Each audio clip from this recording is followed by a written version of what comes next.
Jackson, what's up, buddy? Say hi, guys. Welcome back. What's going on? All that good stuff. Got a Kong in his mouth. His favorite Kong. Oh yes, it snowed last night into this morning. Not too bad though. We were supposed to get 12 inches and we only got like 3. And even the roads are clear. They usually don't do that as well. Usually there's snow and stuff on it, but they just look kind of wet. So that's good because I gotta go to work today. But before we do that, I got a couple things I want to show you guys and do today. The new wheels came in for the twin turbo ZL1. They are Weld S77s. They're a 17 by 10.5 inch wheel. I didn't go beadlock. A lot of people were asking me why I didn't go beadlock. Well, honestly, the main reason is the price. They are a lot more expensive to do a beadlock wheel version of this, and I honestly don't really think I'm gonna need it. We'll see. I mean, if the tire is literally spinning around the wheel so aggressively that I need a beadlock, then maybe I will get them. But for now, we're just gonna use these. These are the ones I had on the car before that I borrowed from my friend Kyle. He is Maple Fed on Instagram, and I really like these a lot when I had them on the car, so I decided to just get myself a set. So I just wanted to share with you guys a few things I got in my P.O. box. This first box here is from Merritt Burdick of New York. He's a big fan of the channel. All 3 vehicles are awesome. Love the fact that you do all this while holding a regular job. He has a friend who custom paints Hot Wheels cars, and although he couldn't make the car red, the decals he makes won't show up correctly. I hope you like our tribute to the Freedom Rocket. I had 2 made, this one is yours. Oh, dude, oh man, that's pretty sweet. Please say hello to Lauren and Jackson. Look at that. That's pretty funny. The decal won't show up on a red car, so he made it white, but look at that. Isn't that pretty cool? Oh, he even glued it back into plastic. Okay, so he put my logo on the top of the car there, and then the back of the trunk right up here. A white Freedom Rocket. It actually kind of looks good. I mean, I'm a red guy myself, but the white looks kind of cool, doesn't it? Makes the wrap really pop out. You guys should go tell Hot Wheels that they should make a Freedom Rocket Hot Wheel car. He also includes a couple decals from a charity his 13-year-old son is involved with, Literacy of Love. Be the change, decals, there you go. Make a difference in the world, basically their mission. It's good to see kids getting into charity work at such a young age. Usually that's the last thing on your mind when you're that young. So thank you, Merritt, that is really awesome. This is one of the coolest things I think I've ever gotten because it's just a custom-made Hot Wheels car to look like the Freedom Rocket. I don't know, that's just really cool. So I'll definitely put that somewhere to display, maybe up in my new office that I'm gonna go show you guys here in a second. So this other item here, 2 Guitar Mageddon ZL1 from Dollar Shave Club. See what we got here. What the hell is this? Oh. Okay, so all these things flew everywhere. I don't know if you saw on the camera, but it's a box that like popped out of this, right? And it's got my car on it. Look at that. Because I was taken at the drag strip and the number's written on the windshield up there. Cool, what does it say here? A big Dollar Shave Club thank you to the right face. We're excited for what 2019 will bring. Happy New Year, love Dollar Shave Club. Love Dollar Shave Club. So it's an ornament. A little late because it's past Christmas, but that's okay because maybe I'll just hang it on the tree next year. I'll tell you what, Dollar Shave Club is definitely a pretty cool company. So if you guys haven't ever checked out their stuff, definitely be sure to do so. All right, we'll clean that up later. But if you guys would like to send me something in my P.O. box to have a chance on being featured during a video, it's a little dark right now. Oh, let there be light. Check out my description below. The info will be for you guys. P.O. Box 132, Hummelstown, Pennsylvania, 17036. The last thing I wanted to show you guys is the new floor. Oh yeah. My dad and I laid this last night, well actually all day yesterday, but we got it all done. Let me turn lights on here for you. I don't know if you guys remember my last video, me showing a sample of this flooring, but this is what I decided to go with. I think it fits really nicely in here. I wanted a gray wood, and I like the fact that it has dark and light pieces, so they kind of mix and contrast together, so you can actually see, you know, the planks and everything, and I really like it. The one thing we still have to do here is do quarter round on the base, because obviously, you know, you can't just leave it like that because it exposes the subfloor. So once we do the quarter round, normally you wouldn't have the base on at all. You would basically keep it about 1/4 of an inch or 1/2 inch away from the wall. But since I had already redone this room with base and crown molding and everything, I didn't feel like taking it off. So we're just gonna add quarter round to cover all that up. It's got some texture to the top of it.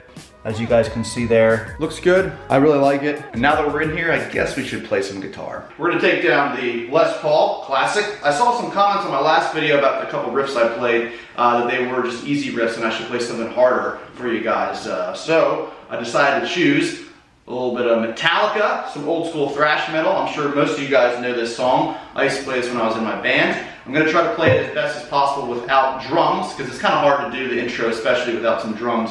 It just doesn't sound like it should. It's been a long time since I played this song, so don't judge me.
The solo part, which I sort of know some of it here. I'll play it for you guys a little bit. We just got to get some effects going on here. Some chorus and some delay, some reverb.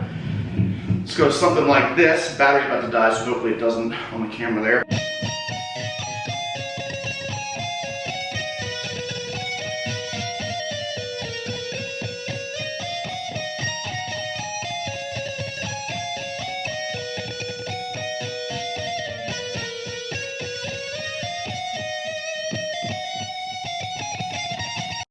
And my camera battery just died, so missed part of that song that I was going to finish for you guys. But that was Master of Puppets by Metallica with the Les Paul. Alrighty guys, so now we are going to see how loud this car is. We're not really going to be able to drive it around because obviously it just snowed.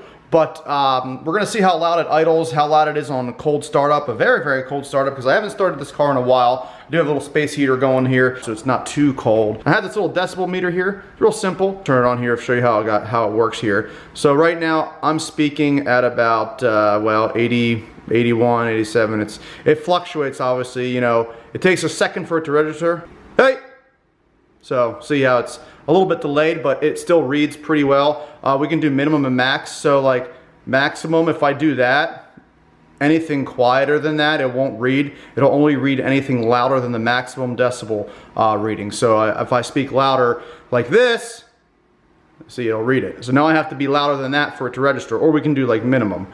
So like really, really quiet. So that's like as quiet as it gets in here because of the space heater right there going. We'll keep it on just regular for right now. That way you guys can see the fluctuation in volume. Hopefully the car starts. I haven't started it in a while. We'll open the garage door up here real quick. I'm gonna throw it on the ground somewhere like right here. Now, as you guys know, this car is basically running open headers. So in a sense, it's a straight piped car right off the headers. Now if we look underneath the car, you can sort of see right there the exhaust dumps. There's one on that side. And then there's one around here somewhere. It's hard to see it. I think it's like right there. Now, as you guys might know, California state law says that any vehicle under 6,000 pounds may not exceed a decibel level of 95.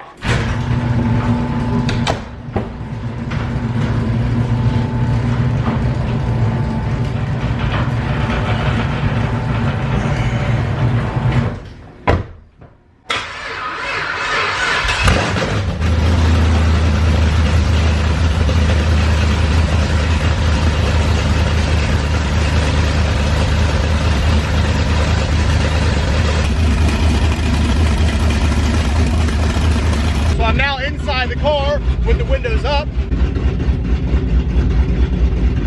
If I roll the windows down,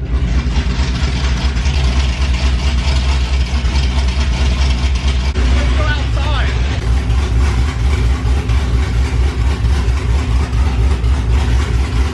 The car has come down to a normal idle, so this is basically what it would idle at. It's about 1,000 RPM, 900, somewhere around there. That's normal. If I come inside the house with the door open, oh, it just shut. That's all right. All right, so I'm back in the car now, and I'm gonna give it a little bit of a rev in the garage. Obviously, it's gonna be a little bit louder than it would be on the road, only because we are in a confined area, but it's not gonna be too much different because I have it close to the exhaust right now. I set it on maximum, so whatever the maximum decibel reading it is, it'll stay there, and we'll see it once we get out of the car here. So that was to 3,000 RPMs. So that was 124 decibels. We'll do 4,000 RPMs this time.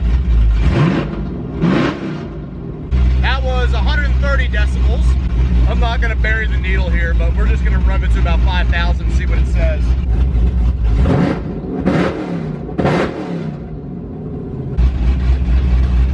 There's some dust falling from the ceiling now, so I think I'm gonna turn the car off to see what that level was. Not to mention my neighbors probably hate me right now. Ooh, yeah. Smell that E85. Alrighty, so there's the decibel meter. I put it right there by the exhaust to give a more accurate reading. And as you can see, 130.9 was the maximum decibel reading when I revved it to about 5,000 RPMs. Now, I don't think this reads any louder than that. If I'm not mistaken, it goes from like, they only go to 130.9 decibels. So I'm sure it was louder than this because I don't think it fluctuated from 4,000 to 5,000, and it definitely was louder. So the basic consensus here is that with all this stuff going on with California, and to be honest with you guys, the whole decibel level for exhaust and modifications and all this, it has always been the law for a while. But there was a recent video that came out, and it kind of was blown out of proportion, and everybody thought like the police were like cracking down harder than they already are, I should say. My friend Matt, Lethal Camaro, you guys might know him as, we were talking about it last week, and he was kind of giving me an insight of it, obviously because he lives in California. 130.9 decibels, and it's probably louder than that, honestly. Idling at like 110 or 105, I don't know what it was. It was well over 100, 111, 115 idle. If I would drive this car in California, I would probably get pulled over, arrested, and then put in jail for a death sentence. But those of you guys that are wondering maybe why even have dumps, why don't you have an exhaust, you know, with a muffler on it, or at least something aggressive sounding on the back? Well, honestly, one, it saves weight. I've gotten rid of the entire exhaust from the headers, where the cats would be, all the way back, mufflers, tips, everything. That whole section is gone off the car. So one, it saves a lot of weight. Two, it's way less restriction. There are a lot of exhaust companies out there that do make great performing exhaust systems that sound good, but this is the least restrictive setup you can have on a blower car like I have with nitrous. So that's one of the reasons why I run open headers, is obviously performance, but you know, the other thing is just I love how it sounds. Pretty much an unaltered V8 sound. No mufflers changing the sound, no cats changing the sound, pipes, you know, different material piping, nothing, none of that changes the sound. Running right off the headers, and that's the way a V8 should sound. The only downfall is it tends to get pretty loud, but I'm pretty used to it right now, and when you're in the car just driving around, it's not too bad with the windows up. Even with the windows down, it's not too bad. It's just kind of when I go wide open throttle or when I'm racing it. But when I'm racing it, it's not too bad because I have a helmet on, and you know, it kind of muffles the sound a bit. Honestly, it's not very loud when you have a helmet on and all the padding around your ears and everything, so it's not too bad. But that's what I love about the car. You know, I love how it sounds. I've made it my own. It's not gonna get an exhaust anytime soon or ever, so those of you guys who are wondering, sorry, it's not. I'm gonna continue to drive around with open headers because this is America. So I hope you guys enjoyed this video. It worked out for me because I had to start the car regardless. I wanted to run it a little bit. It hasn't been ran in a while. So I felt like starting it up and doing a little decibel reading for you guys. I'm gonna be revealing here pretty soon the new build on this car. I'm very happy to be working with Texas Speed and Performance again. I was working with them obviously with the other car, the twin turbo car. They're gonna be building an engine for this car. It's gonna be a beast. I'm probably not gonna have to buy an engine like ever again. So we're just gonna go all out this time. And as far as the other companies go and what sort of forced induction we're gonna be using on the engine, I will be revealing that in a video coming soon. So if you enjoyed this one, be sure to give it a big thumbs up. If you're coming here for the first time, make sure you hit that subscribe button below. Hit the bell for notifications as well so you can get notified for every video. And as always, have a great day.